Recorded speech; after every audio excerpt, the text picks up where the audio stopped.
Attorney Vic if he is running. Ito, may isang journalist. Please ask Attorney Vic if he is running for senator because we don't want just clowns and actors and others, comedians lang daw. We need an intelligent lawyer like him. Sabi nung isang journalist or fan mo. And several people asking. I'm not oblivious to the questions, to the request, to the plea for me to consider leading the charge and consider running for the Senate.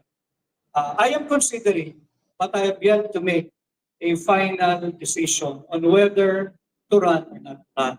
While I know we're already midstream of the filing today, so October 4 na. What is the deadline? October 8. October 8.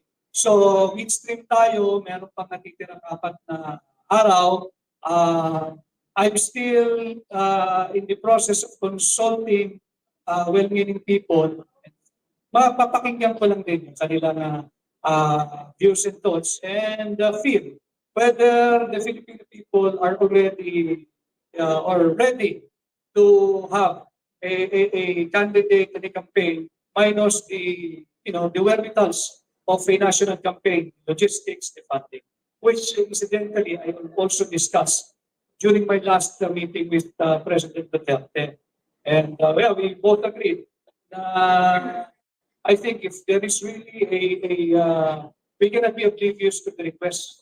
But let's see, meron pa namang ilang araw na pag-isipan mabuti dahil hindi madaling decision, Wilson.